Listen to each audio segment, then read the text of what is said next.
ओम नमो भगवते वासुदेवाय। ओम नमो भगवते वासुदेवाय। ओम नमो भगवते वासुदेवाय। श्रीमद् भागवतम 5वां कैंटो 5वां अध्याय। हम लोग हैं श्लोक संख्या 10 से 13 के पेज नंबर 129, राइट? हाँ, yes. Purport by Srila Prabhupada की जय। Second page of the purport. जैसा कि श्री मध्वाचार्य इंगित करते हैं कि इन चारों श्लोकों का सार समाहार यह है कि इंद्रिय तृप्ति की आकांक्षा ना रखकर हर जगह घूम फिर गए की बात। हाँ, तभी तो कहते हैं प्रभुपाद ने किताबों में कुछ दिया ही नहीं है, कि नहीं है ना? इसलिए प्रभुपाद बार बार बोलते हैं कि यही हमारी बीमारी है। हमने जैसे बताया कि बस इस बीमारी को दूर करना है, कृष्ण भक्ति पैदा नहीं करनी है, कृष्ण भक्ति ऑलरेडी है। हमें तो इस आवरण को हटाना है जिसको हम इंद्रिय तृप्ति कहते हैं। हाँ, कारणम जन संगस्य गुण संगस्य सद असद योनि जन्मिषु।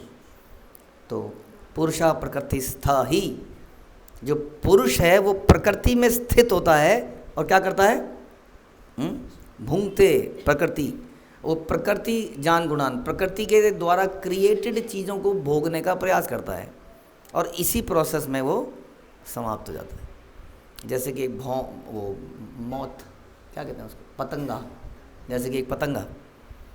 तो कह रहे हैं कि सार ये है कि इंद्रिय तृप्ति की आकांक्षा ना रखकर कार्य करते हुए ईश्वर की प्रेममयी सेवा में सदैव संलग्न रहना चाहिए।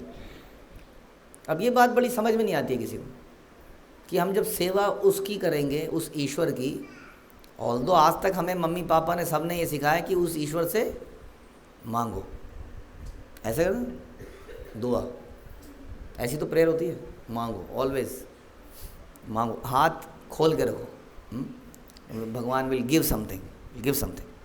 तो इसीलिए क्या हुआ कि कम्युनिस्ट पार्टी ने क्या किया, तो जो जितने भी, क्योंकि communist party does not want कि कोई धर्म ना हो, तो क्रिश्चियनिटी भी ना चले। तो क्रिश्चियनिटी में बोला जाता है, O God please give us our bread, ठीक है जी। तो कम्युनिस्ट पार्टी ने बोला रोटी चाहिए, हाँ, तो उन्होंने कहा हाँ चाहिए। वो बड़ी मुसीबत है ना, कंट्री के अंदर थी। तो उन्होंने कहा हमसे बोलो। तो प्रभुपाद ने एक लेक्चर में बिल्कुल ऐसे ही बोला, O communist party please give me bread. तो ये लो। तो क्या हुआ इससे? तुम हमारे भगवान हो, जो हमें ब्रेड दे रहा है वही हमारा भगवान है। इसलिए बताया गया कि अधिकतर धर्मों में धर्म की जो सार है वो नहीं बताया गया। धर्म का क्या पर्पस है? To love the supreme personality. भगवान से प्रेम करने का मतलब क्या है? To give bread to Krishna. Oh Krishna please take bread. This is हमारी फिलॉसफी। नहीं, आप पूरे दिन क्या करते हो? हाँ, प्लेट बनाते हो, ओ कृष्णा प्लीज ईट, टन टन टन टन टन, करते हैं कि नहीं? This is loving, serving Krishna.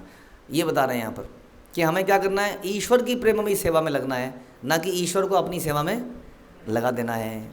हम सोचते हैं कि कोई यदि हमारी सेवा जितनी ज़्यादा होगी उतना आनंद ज़्यादा आएगा, लेकिन आप सोचने का प्रयास कीजिए। हम सोचते नहीं हैं, हम डाटा को नहीं देखते हैं कि अगर ऐसा होता तो अभी तक हम प्रसन्न हो चुके थे।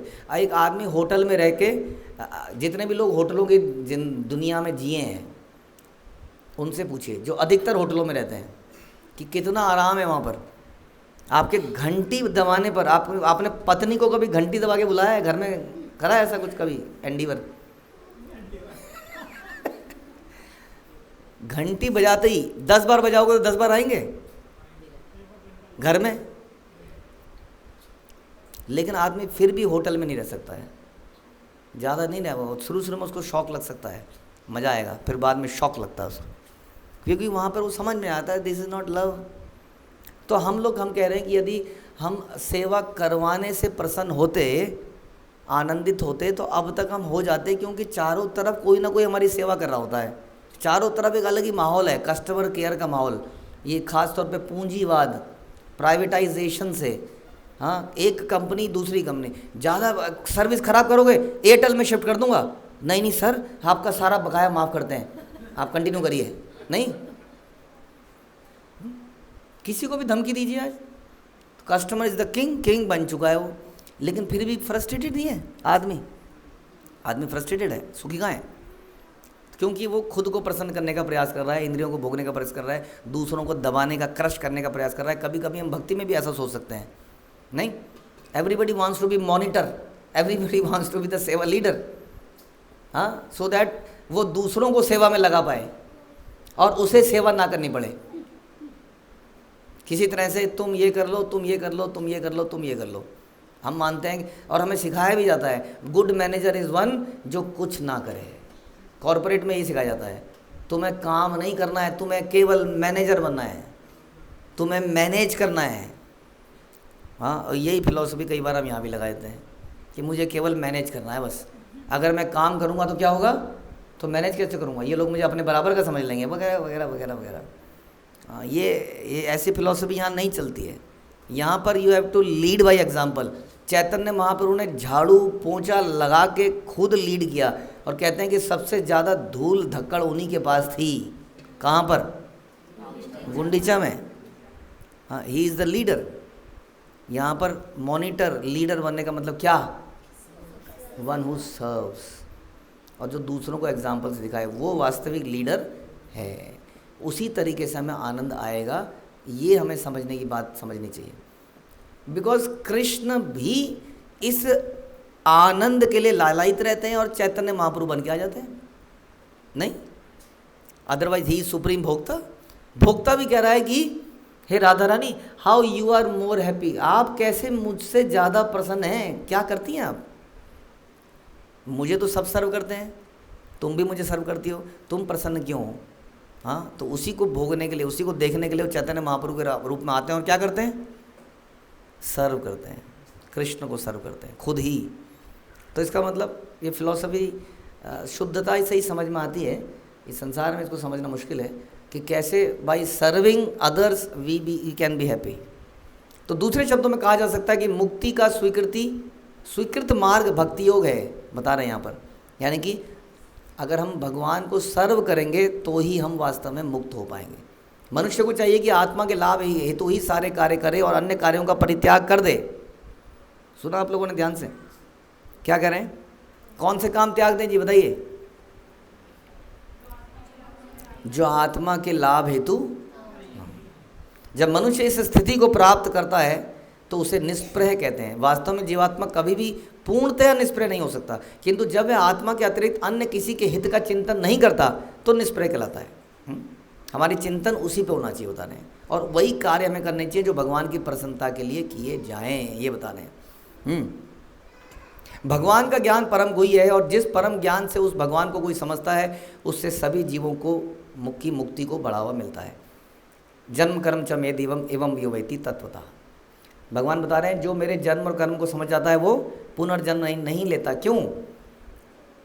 क्योंकि वो निरंतर भगवान की सेवा को अपने जीवन का ध्येय बना लेता है और सेवा करने के लिए उसको भगवान के धाम में जाना पड़ता है। तो फिर त्यक्ता देवम पुनर्जन्म क्यों होगा उसका? किसका पुनर्जन्म होगा? जो यहाँ पर एंजॉय करना चाहता है, यान्ति देवा व्रता देवान, जो यहाँ एंजॉय करना चाहता है यहाँ जाएगा, जो भगवान को सर्व करना चाहता है वो कहाँ जाएगा? भगवान के धाम में जाएगा। इसलिए जो भगवान के जन्म और कर्म की दिव्यता या उसके आनंदमय स्वभाव को समझ जाएगा वो यहाँ क्या घास काटने इस संसार में क्या करने आएगा वो? हाँ, वो वहीं जाएगा जहाँ भगवान है और वहाँ जाके उनको सर्व करना चाहेगा। तो ये मुक्ति का नेचुरल मार्ग है। मुक्ति के लिए भयंकर प्रयास करने की आवश्यकता नहीं है, केवल कृष्ण से आसक्ति करने की आवश्यकता है और उनके लिए आसक्ति उनके प्रति सेवा करने की भाव पैदा करेगी और उसके लिए हम भगवत धाम जाने का अपने आप इच्छा करेंगे और फिर कभी लौट के नहीं आएंगे। हरे कृष्ण।